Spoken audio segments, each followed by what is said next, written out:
Olá pessoal, tudo bem? Espero que todos estejam bem, se cuidando e vamos continuar assim, né? Se Deus quiser, tudo vai terminar bem. Então, assunto dessa videoaula, pessoal, dissertação, né? Texto dissertativo, argumentativo. E o que é um texto dissertativo, argumentativo? Primeiro que eu tenho os dois, né? Que eu posso escrever de duas formas, né? De forma impessoal, né? Em terceira pessoa, que aí eu não vou usar verbos e pronomes na primeira pessoa, porque se eu usar na primeira pessoa eu parto para um artigo de opinião.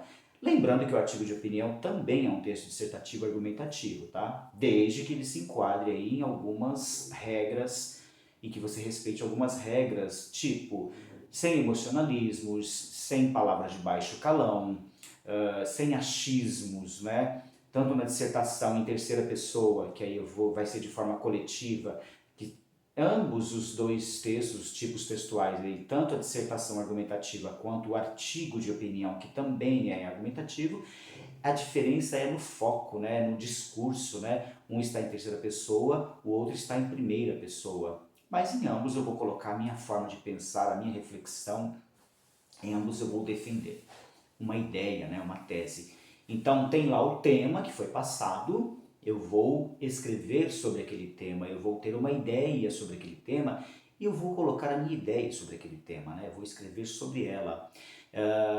Lembrando que o texto dissertativo tem que ter três fases, que são as básicas comuns para qualquer tipo textual, para qualquer texto. Eu tenho aí, opa, caiu um negócio aqui. Eu tenho as três fases: começo, meio e fim. Vamos traduzir isso: introdução, desenvolvimento e a conclusão.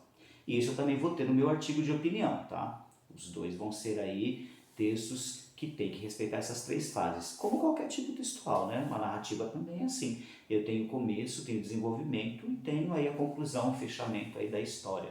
Seja um texto teatral, seja uma novela, seja uma fábula, seja uma crônica, enfim, uma carta. Quando a gente escreve uma carta para alguém, vocês jovens aí de hoje não têm muito hábito de escrever cartas, né? Mas eu cultivo isso até hoje. Aliás, eu adoro escrever, gosto muito de escrever. E hoje em dia, com a facilidade aí do digital, da internet, dos celulares, notebooks e não sei mais o que, né? Redes sociais, vocês estão mais acostumados a escreverem aí dessa forma meio que virtual, digital virtual. Mas, enfim. Então, voltando. Características de uma dissertação, né, gente? Bom, ela tem que ter uma linguagem formal. O que é uma linguagem formal? Não é uma linguagem erudita, difícil, onde o leitor que vai lá, né, ter acesso, vai ler o seu texto, vai ter que ter um dicionário do lado para traduzir as palavras que você colocou. Não precisa disso. Você pode escrever de uma forma tranquila mesmo, formal, como você escreve aí no seu dia a dia.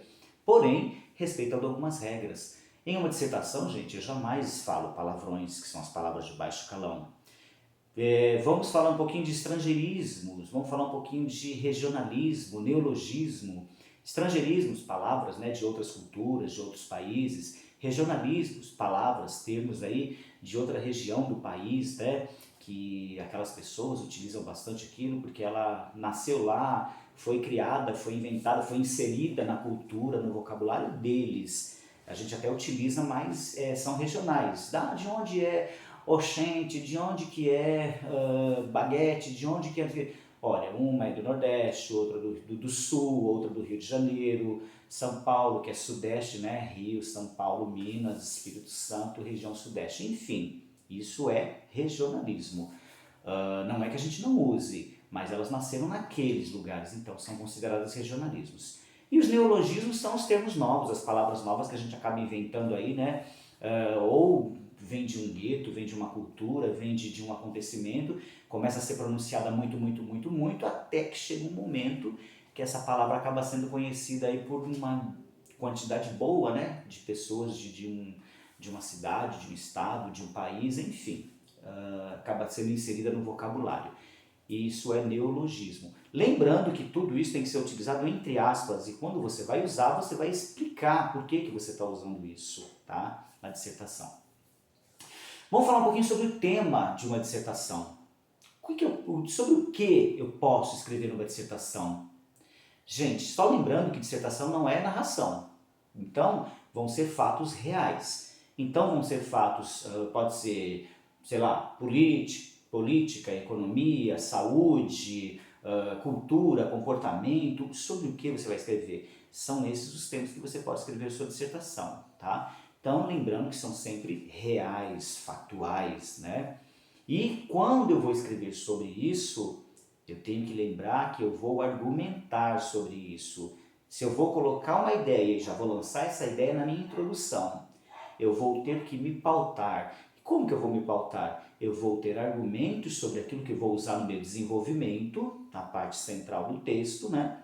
E eu vou fundamentá-los, eu vou comprovar de onde eu tirei aquilo. Eu penso, eu reflito sobre isso dessa forma, por quê? Porque eu fiz tal pesquisa, porque eu pesquisei em tal site, porque eu pesquisei em tal órgão responsável por pesquisas e dados estatísticos, eu li tal livro, eu assisti a um telejornal, eu visitei um site da internet. Eu vou me fundamentar, eu vou dar essas dicas, que são as fontes de onde eu tirei aí as minhas informações para poder escrever e defender a minha ideia, defender a minha tese. Isso tudo vai no desenvolvimento do texto. Lembrando que lá na introdução eu já coloco a minha ideia e no desenvolvimento eu vou fazer tudo isso. E na minha conclusão eu concluo, né? Óbvio, né? Eu vou colocar lá uma resolução para o problema. Eu vou dar uma resolução para aquele problema. Ou eu vou deixar em aberto, eu vou deixar solto lá para que o meu leitor, ele mesmo tire as conclusões dele. Tá? Então, lembrando que o texto dissertativo, sempre baseado em fatos reais, sempre pautado, sempre fundamentado, explicado. Eu não escrevo de qualquer jeito sobre qualquer coisa, eu não coloco números aleatórios, eu cito exemplos, eu cito obras, eu cito órgãos confiáveis, eu cito as fontes confiáveis as quais eu me pautei, me estruturei para falar sobre aquilo, para escrever sobre aquilo, tá bom? Então, um texto dissertativo, argumentativo é isso, tá? Outra coisa, que tipo de público eu quero atingir num texto dissertativo, argumentativo? Depende. Se forem questões, primeiro que qualquer um pode ler o que quiser. E o texto dissertativo, argumentativo, ele é bacana, por quê? Porque ele puxa a pessoa que está lendo para reflexão, ele convida a pessoa a refletir sobre aquilo. E ela vai ser convencida do que está escrito lá, da ideia que você colocou, da sua tese. Por quê? Porque você defendeu aquilo, você colocou e você se pautou, você argumentou e você fundamentou, você provou de onde você tirou tudo aquilo. Então, você vai convencer esse leitor da sua ideia, que é um dos objetivos da dissertação, convencimento, tá? E eu convenço alguém a partir da verdade, eu convenço alguém fazendo com que aquela pessoa passe a acreditar no que eu escrevi, tá? Aquilo que eu escrevi entra como uma verdade. Por quê? Porque eu comprovei aquilo, tá?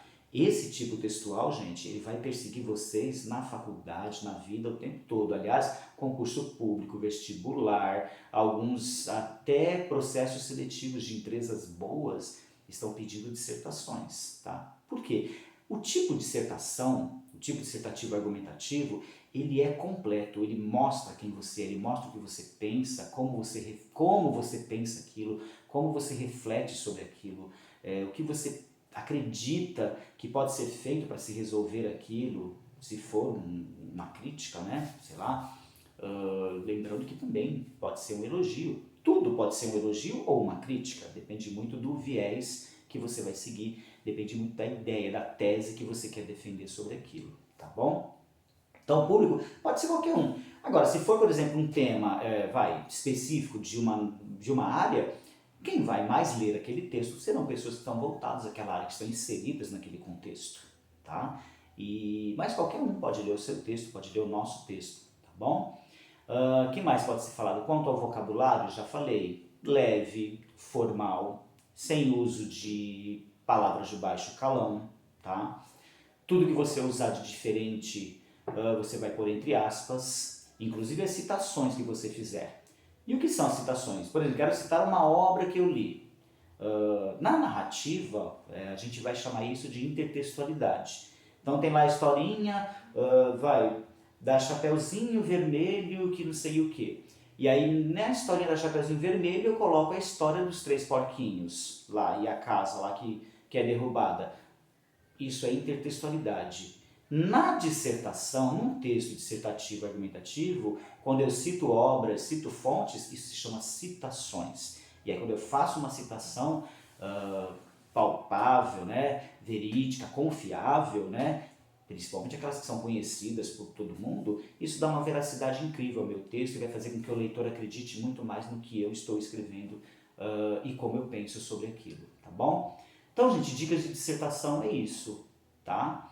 Boa sorte para vocês, espero que eu tenha ajudado e a gente se vê depois. Se cuidem!